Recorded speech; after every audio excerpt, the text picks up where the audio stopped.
Yang jelas di tahun 2022 ini memang sudah lahir dan ada di antara Gunung Tangkuban Perahu sebelah barat dan dikelilingi 3 mata air. Jadi cirinya tempat tinggal anak tersebut ada di situ. Berarti di Sunda ya? Di Sunda. Dan akan kembali lagi seperti zaman dulu, zaman kerajaan. Patokannya itu adalah Gunung Tangkuban Perahu sebelah barat dan dikelilingi 3 mata air. Dan Satria Piningit tersebut sekarang sedang sembunyi dan menyembunyikan jati dirinya.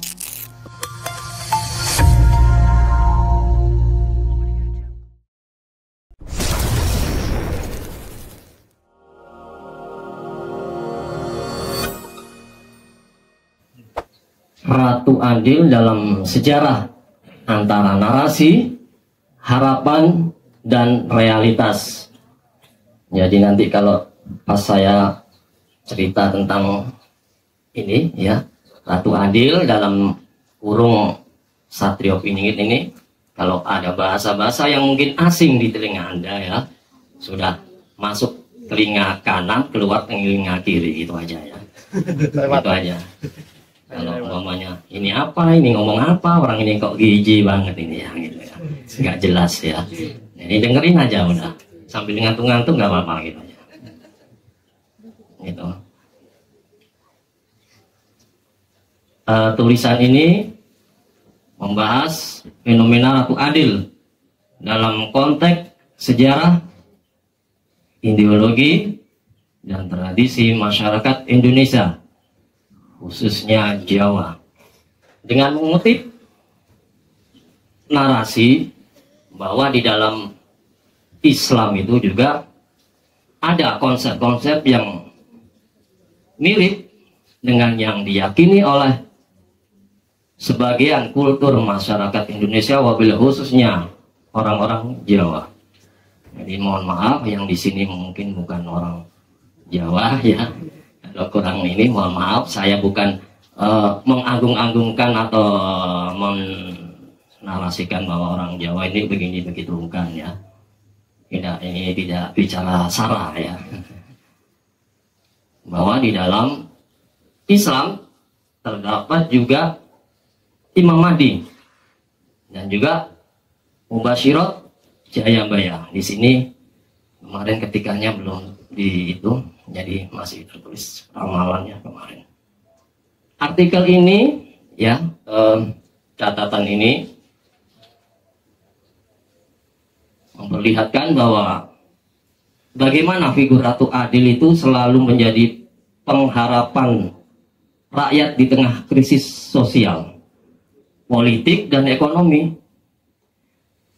Bahwa memang dari sejak zaman kolonial Belanda, zaman kolonial Jepang, itu semuanya juga mengharap akan suatu sosok yang bisa menciptakan, yang bisa membuat keadilan, yang bisa menciptakan suasana hangayomi, pengayom. Karena narasi Satrio Piningit ini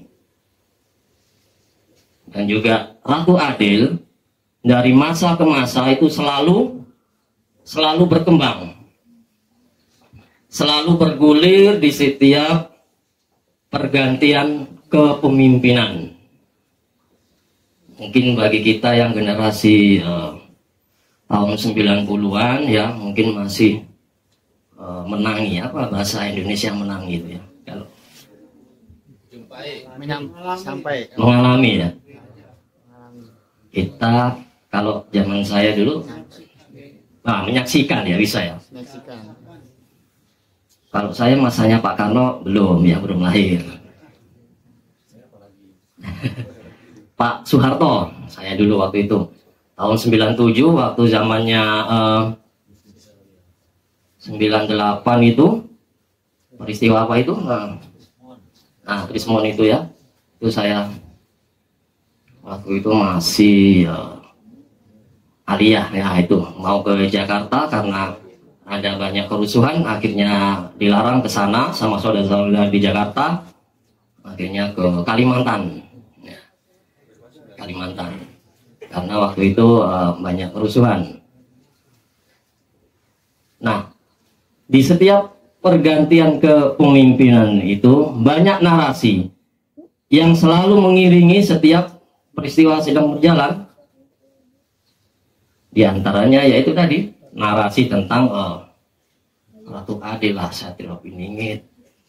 Bahkan di zamannya Presiden Soeharto setelah lengser digantikan oleh Bapak Habibie, kemudian Presiden Abdurrahman Wahid, dan seterusnya.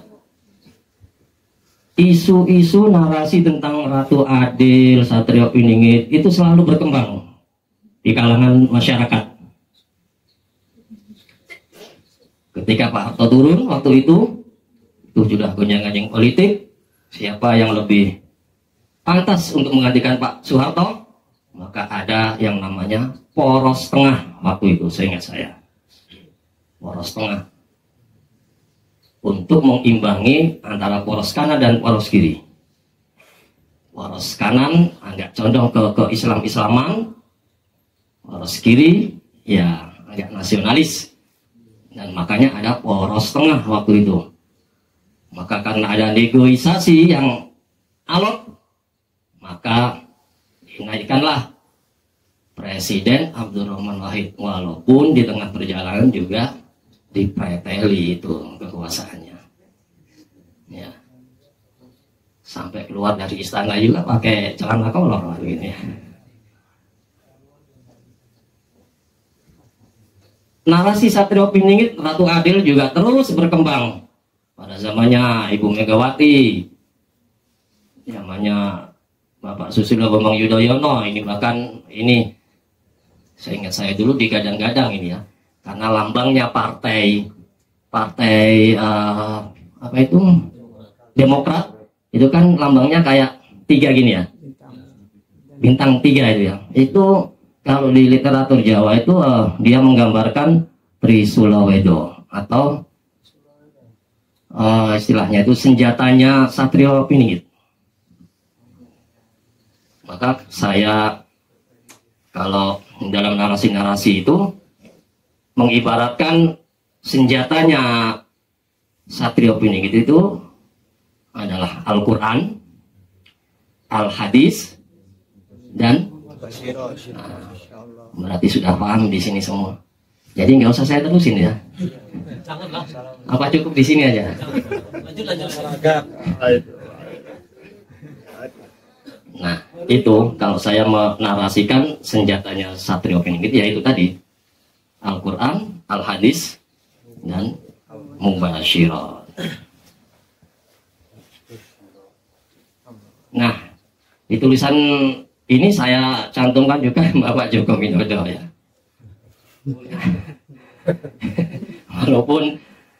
Walaupun di sini banyak hilafiyah. Hilafiyah politik ya. Mungkin di sini ada yang mazhabnya Bapak Joko Widodo. Netral sudah ya. Jadi ya karena dulu banyak ada ini juga mazhab cebong, mazhab kampret. Ya. Jadi karena kita sudah melewati 10 tahun itu, maka kita bisa melihat. Bil haq, mana yang benar, mana yang salah seiring dengan berjalannya waktu. Wallahu a'lam. Apakah itu pencitraan, apakah itu memang begitu adanya, kita serahkan kepada Allah. Karena memang kejadian itu harus terjadi. Kalau tidak terjadi, maka alur dari peristiwa akhir zaman tidak akan terjadi. Kajian literatur dengan pendekatan historis dan religius menekankan bahwa fenomena Ratu Adil ini lebih banyak hadir sebagai ide dan simbol pengharapan daripada kenyataan empiris. Sebelum saya ke sini, teman-teman saya itu banyak cerita ya tentang bagaimana politik Indonesia. Ada teman saya itu yang dari partai apa itu ya, lupalah, pokoknya ada itu, bahwa memang apa seperti yang dikatakan Pak Fadli ya, bahwa politik di dalam sistem itu dalam tanda kutip kotor ya. Kotornya gimana? Saya nggak pernah masuk ke ranah dunia politik praktis, maka saya tidak bisa bercerita lebih banyak. Mungkin itu ranahnya Pak Fadli yang bisa menceritakan itu. Kata kuncinya Ratu Adil, Joyoboyo, Imam Mahdi, Mesianisme, dan sejarah Indonesia. Sebuah fenomena sejarah yang tidak dapat diabaikan dalam penulisan sejarah mengenai gerakan-gerakan milenarianisme.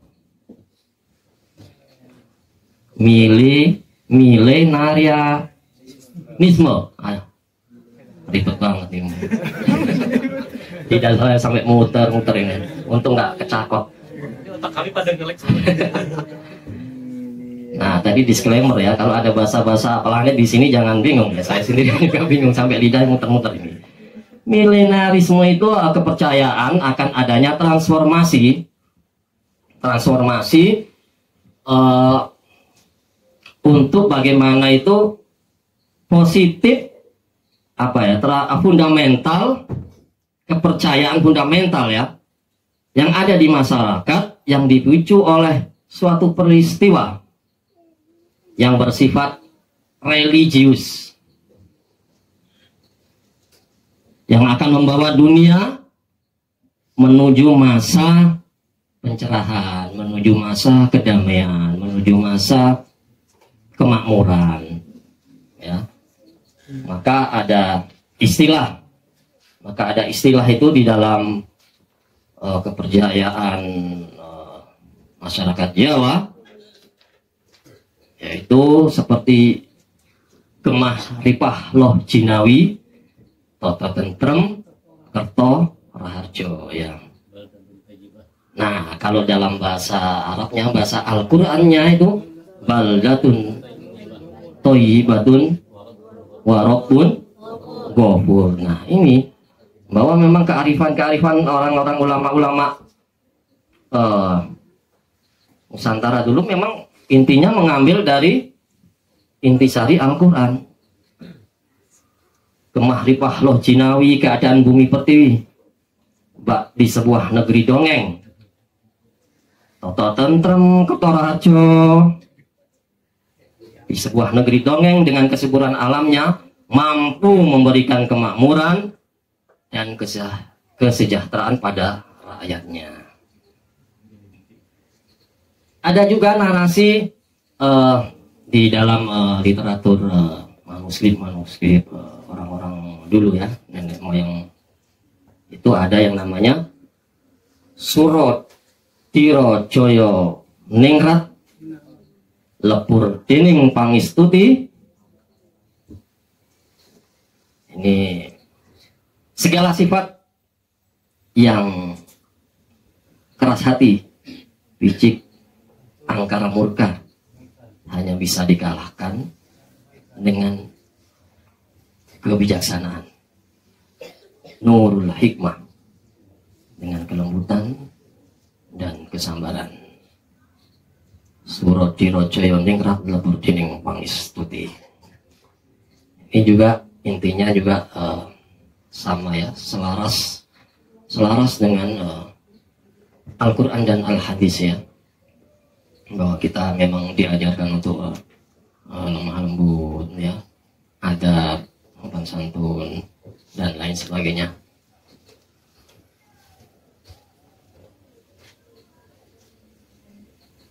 Fenomena Ratu Adil dalam sejarah Indonesia. Narasi Satrio Piningit dari masa ke masa selalu bergulir di setiap pergantian kepemimpinan. Isu dan narasinya selalu mengiringi setiap peristiwa yang sedang berjalan. Dimulai dari Presiden Soekarno, beliau juga disebut-sebut sebagai Satrio Piningit pada masanya. Kita ingat bahwa Presiden Soekarno ini memang salah satu presiden Indonesia yang mempunyai banyak kelebihan ya. Beliau bisa beberapa bahasa asing, Inggris, Belanda, Jerman, Perancis ya. Jadi memang sangat diperhitungkan Presiden Soekarno ini. Nyalinya besar dan auranya mengaung di seluruh dunia ya. Karena kebesaran dan aura dari Presiden Soekarno ini, bahkan presiden-presiden pemimpin dunia ini sangat hormat ya kepada Presiden Soekarno. Bahkan di masa era Perang Dunia Kedua itu terjadi perebutan pengaruh ya antara blok barat dan blok timur, antara pengaruh Moskow ya, Soviet waktu itu ya. Terakhir waktu itu presidennya Mikhail Gorbachev. Ya, setelah itu Uni Soviet runtuh. Uni Soviet runtuh diganti dengan Rusia. Maka waktu itu Presiden Soeharto, bukan Presiden Soekarno ini banyak diajak kongsi untuk bagaimana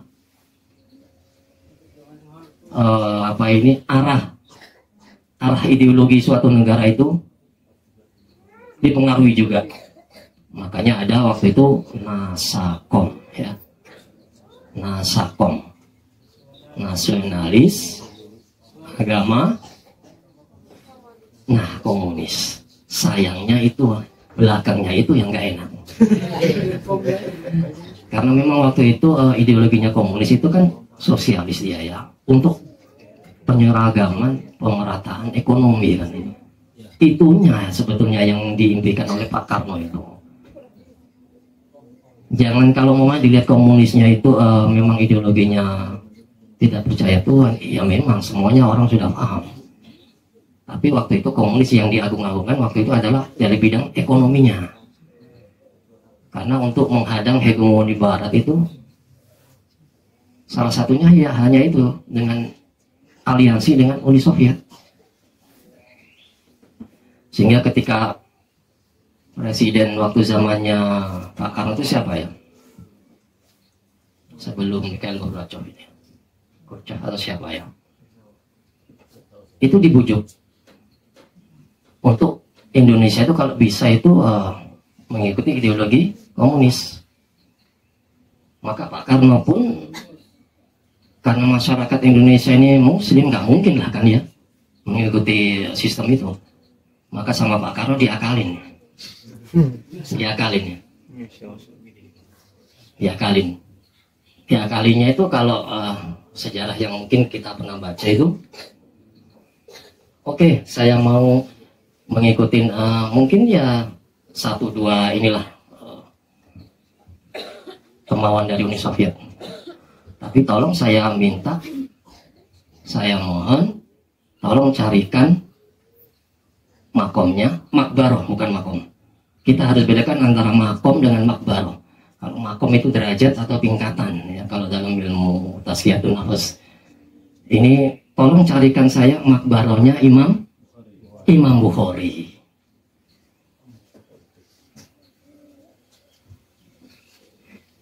Karena Imam Bukhari salah satu imam di kepercayaan Islam kita, merupakan imam yang sangat agung, yang karya-karya beliau itu merupakan karya yang otentik kedua setelah Al-Quran. Maka dengan rayuan mautnya Presiden Soekarno ini, dengan aslinya itu menolak halus, tolong carikan makbarohnya Imam Bukhari. Akhirnya malam juga apakah benar itu ya, ketemu juga ya akhirnya ya. Sampai akhirnya dibangun itu tempatnya itu. Nah, akhirnya ketemu, tapi dengan berbagai cara juga. Cina juga masuk, juga mempengaruhi warna perpolitikan Indonesia, maka lahirlah orang-orang yang terpengaruh dengan ideologi komunis. Ya, salah satunya seperti DN Aidin. Itu ya. Nah, itu nggak usah diterusin kalau yang itu ya. Nanti merembet ke mana-mana itu nanti ya. Nah, itu. Nah, itu. Di mana Indonesia dijajah oleh Belanda dan Jepang, rakyat menaruh harapan besar kepada beliau untuk membebaskan bangsa ini dari belenggu penjajahan. Presiden Soekarno pun akhirnya tampil sebagai pemimpin revolusi, memproklamasikan kemerdekaan Indonesia pada tanggal 17 Agustus 1945 pada hari Jumat. Ya, pada hari Jumat. Di bulan Ramadan. Ini wallahualam kebetulan atau memang sudah skenario Allah, wallahualam ya.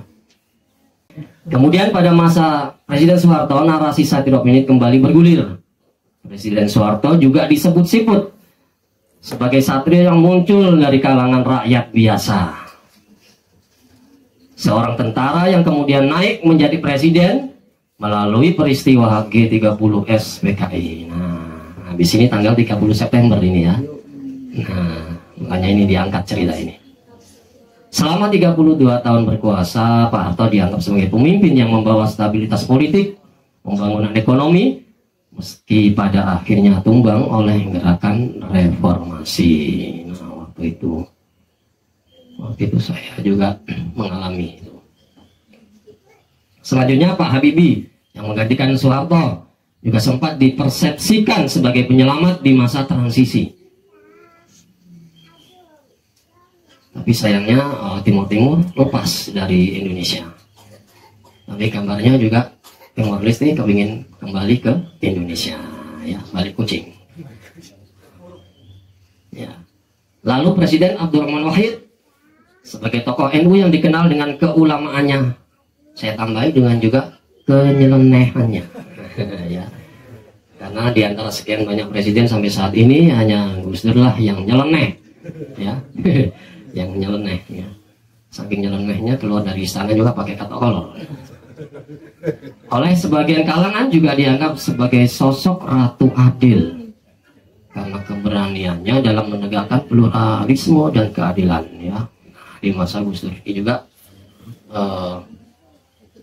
hari raya Tionghoa itu apa ya? Itu mulai di Imlek ya itu.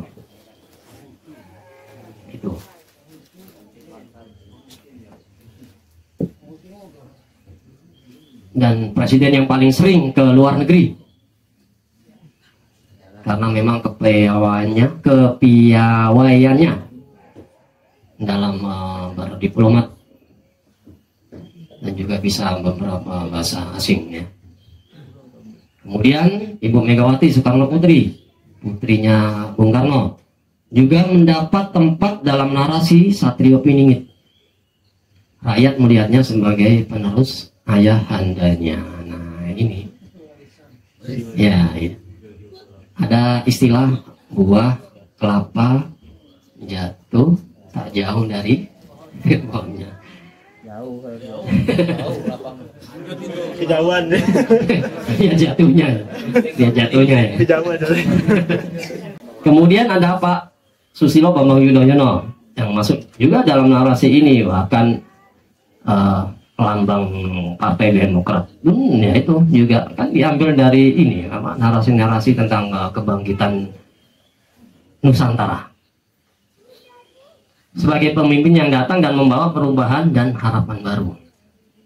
Narasi Satrio Piningit ini terus berjalan, terus berlanjut hingga masa pemerintahan Pak Jokowi. Bahkan Pak Jokowi ini waduh waktu itu bukan hanya ini ya dikatain Satrio Piningit, bahkan apa itu waktu itu? Nabi. Nabi abad 21. Ya, saking ininya ya. Masya Allah. Kita menyaksikan semua, bahkan generasi Z, generasi X, generasi apa? Generasi Z sih, generasi apa lagi itu ya? Milenial. Gen Z. Nah, ini menyaksikan, ya, menyaksikan saksi hidup dari langkah Pak Jokowi ini. Wallahu a'lam. Apakah Anda nyaman dan mapan di zaman itu? Wallahu a'lam. Nyaman dan mapan. Kalau saya nggak nyaman, nggak mapan. Soalnya ini saya wong cilik. Sosoknya yang berasal dari rakyat biasa, bukan dari kalangan militer ataupun elit politik lama, dipandang oleh sebagian kalangan sebagai perwujudan satria piningit yang selama ini dinantikan.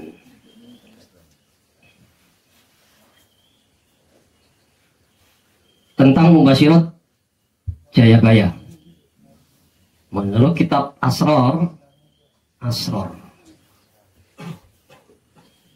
rahasia. Jadi rahasia. Jadi enggak ada orang awam yang tahu.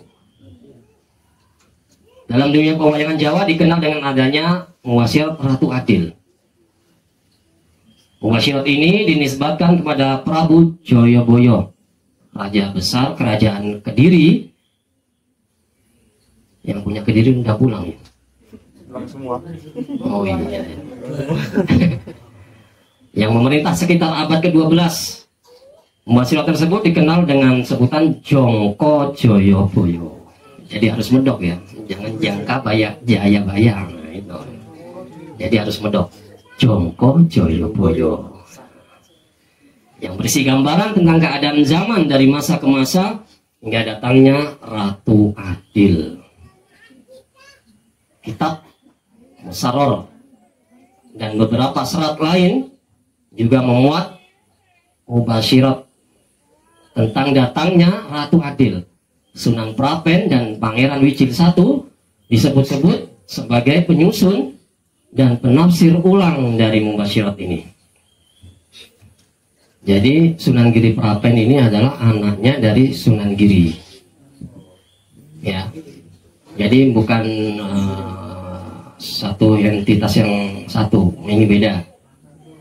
Jadi ini anaknya Sunan Giri. Kalau di Jawa namanya Raden Ainul Yakin, Sunan Giri itu.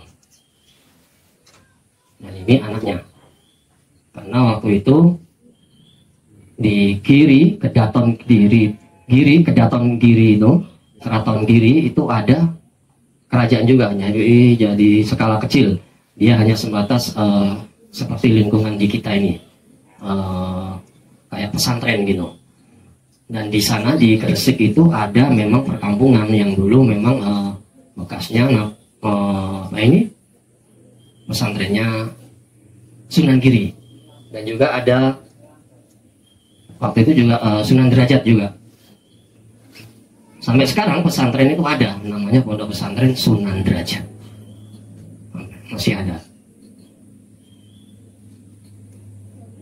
Ramalan Mubasyirat Jayabaya ini sangat berpengaruh dalam masyarakat Jawa sehingga menjadi bagian dari pandangan hidup sebagian masyarakat. Umar Hasim ini salah satu ini ya, saya kutip seorang sejarawan ya, menjelaskan bahwa Jongko Joyoboyo ini tidak bisa dipisahkan dari nuansa juga keislaman. Hal ini terlihat dari adanya pengaruh literatur Islam dalam penyusunan mubasyirat tersebut. Bahkan sebagian ulama Jawa menyebut bahwa Mubasyirat Jayabaya ini sejalan dengan kabar tentang Imam Mahdi dalam tradisi Islam. Ini saya juga ngutip juga Dr. Onur Rahman ini dalam penelitiannya mengungkapkan bahwa Mubasyirat Jayabaya seringkali dipakai oleh tokoh-tokoh pergerakan di Jawa sebagai sumber legitimasi spiritual.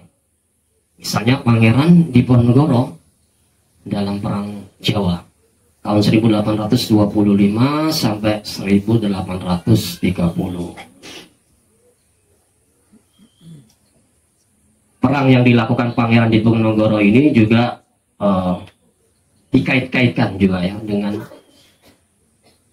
Mubasyirat Ratu Adil yang Satrio Piningit ini, karena memang waktu zamannya Pangeran Diponegoro juga rakyat juga sengsara ya, dikuyo-kuyo istilahnya oleh bangsa company.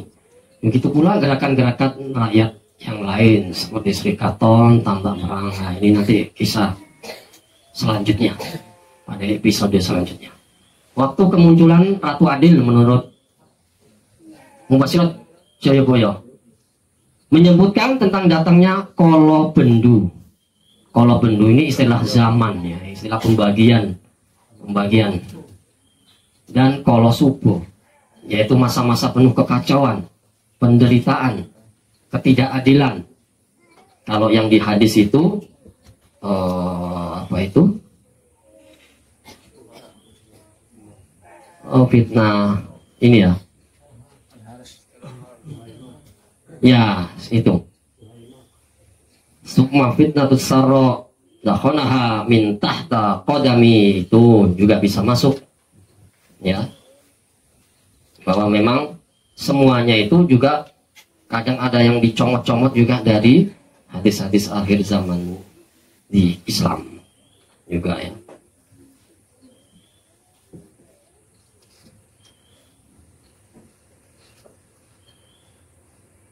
Maka muncullah seorang pemimpin yang disebut Ratu Adil atau Satrio Piningit. Dalam sejarah Jawa banyak tokoh yang kemudian diidentifikasi sebagai calon Ratu Adil. Pangeran Diponegoro misalnya, oleh para pengikutnya dipandang sebagai perwujudan pengejawan tahan dari Mubasyirat tersebut. Begitu pula tokoh Mangkuwijoyo. Nah, ini nanti ceritanya lain lagi. Pada masa modern, Presiden Soekarno juga sering dikaitkan dengan Mubasyirat ini. Bahkan muncul tafsir bahwa Sabdo Palon yang konon akan kembali 500 tahun setelah Mojopahit runtuh. Jadi, ketika peralihan antara Mojopahit dan masuk ke kerajaan Demak, ya waktu itu ada salah satu penasehat dari kerajaan Mojopahit, namanya itu Sabdo Palon. Sabdo Palon ini nggak ikhlas, nggak ridho kalau sampai Mojopahit ini runtuh, Mojopahit ini hilang. Maka ada terkenal itu yang namanya sumpahnya Sabdo Palon, bahwa nanti Hindu Buddha itu hancur, Islam jaya, tapi nanti suatu saat saya akan kembali. Sabdo Palon ini sumpahnya.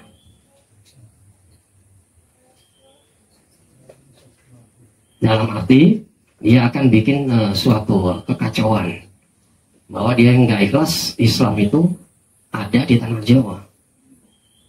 Maka ketika zamannya Sabdo Palon ini juga ada yang namanya Syekh Subakir.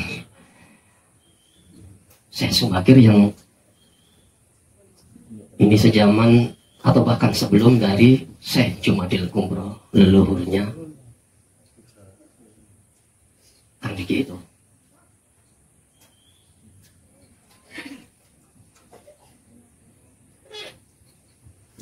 Serat Lambang Projo juga menyinggung tentang kemunculan pemimpin besar yang akan membawa kesejahteraan dan keadilan bagi rakyat.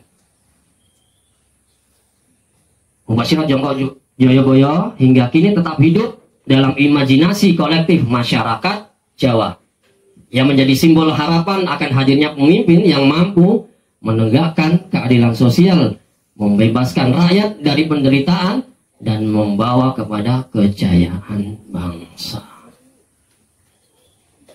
Waktu itu Brunei belum ada, Malaysia belum ada, masih dinamakan Nusantara. Jadi Allah alam nanti ketika huru hara terjadi, Brunei, Malaysia, kerajaan-kerajaan serikat itu apakah nanti dipimpin oleh satu entitas yang sama? Wallahu alam bishawab. Kesimpulan bahwa ideologi Ratu Adil dan Juru Selamat dalam sejarah umat manusia tidak akan luput dari perhatian Fenomena Ratu Adil ini akan senantiasa muncul dan melekat dalam sejarah kehidupan manusia.